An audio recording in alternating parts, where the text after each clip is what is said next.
poignet est une région du membre supérieur située entre la main et l'avant-bras et contenant le quart. Élément clé pour le fonctionnement de la main, il permet les mouvements de la main par rapport à l'avant-bras, transmet les forces appliquées de la main à l'avant-bras, permet d'adapter la capacité de flexion-extension maximale des doigts et de la préhension. Le poignet aurait été découvert par un chirurgien du XVIIIe siècle. Le geste du poignet signifie l'empathie et venant d'un homme, cela signifie qu'il est efféminé. Le poignet gauche symbolise la destinée et le poignet droit les choix que l'on fait. Le poignet parlerait d'amour et de surplus émotionnel et sexuel.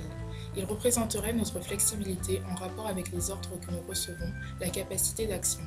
Une douleur au poignet peut être en lien avec une résistance face à ce que l'on nous demande. La raison de cette résistance peut provenir d'une peur ou d'un dégoût, ou encore la crainte de ne pas pouvoir réussir ce que l'on a entrepris.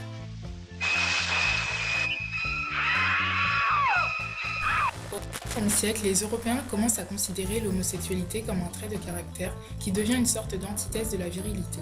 Les spécialistes de physiognomonie, qui considéraient que l'apparence physique trahissait le caractère, semblent avoir repris à leur compte l'ancien préjugé romain qui voulait que les vrais hommes aient des poignets solides comme le roc.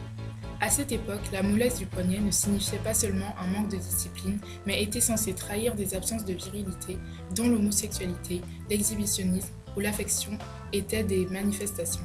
La vie de cour, faite de loisirs et de représentations, étant de plus en plus mal vue par les hommes, un poignet amolli souvent, avec l'autre main placée sur la hanse, semblant signifier « je suis une petite théière », finit par symboliser le stéréotype de l'homosexuel efféminé.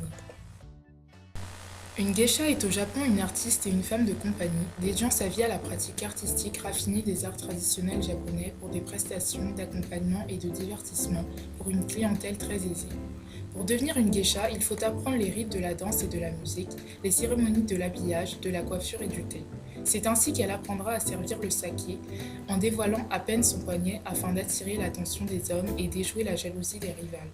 Le poignet est ici symbole de féminité et de séduction. Beaucoup de danses utilisent le geste du poignet, notamment des danses espagnoles comme le flamenco, mais des danses indiennes et danses des îles. En effet, le poignet est symbole de grâce, de féminité, de sensualité qui est exprimé dans ces différentes danses.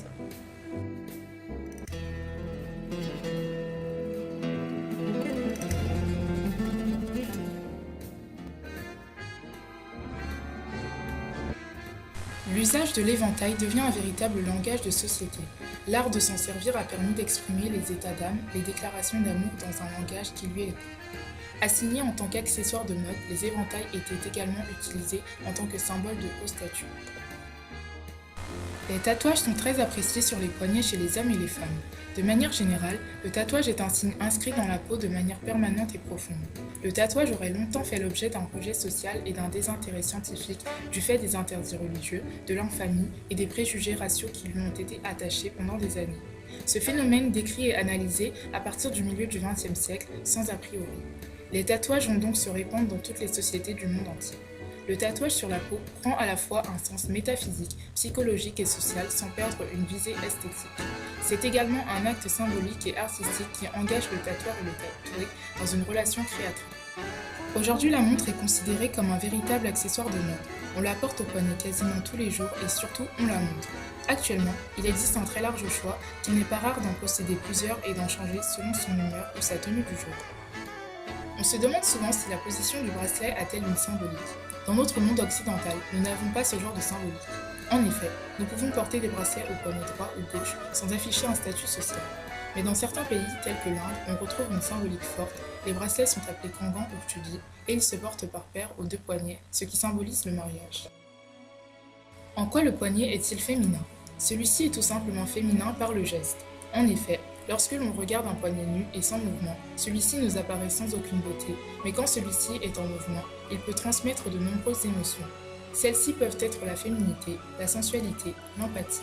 Pour qu'un poignet devienne féminin, celui-ci peut être appareillé, comme on a pu le voir précédemment avec des bijoux, des montres et des accessoires. Salut, comment ça va? Je t'ai vu de loin et ton poignet m'a vraiment attiré au premier regard. Arrêtez, mes poils ont s'irrissé. T'es le premier poignet que j'ai remarqué de la soirée. Tu n'es vraiment pas comme les autres. Oh, c'est très gentil. Toi aussi ton poignet est sexy. J'aime les poignets poilus, ça fait très viril. Ça te dit qu'on aille passer la soirée ailleurs? Oui, je te suis. Et rassure-toi, j'ai des super bracelets pour tes poignets.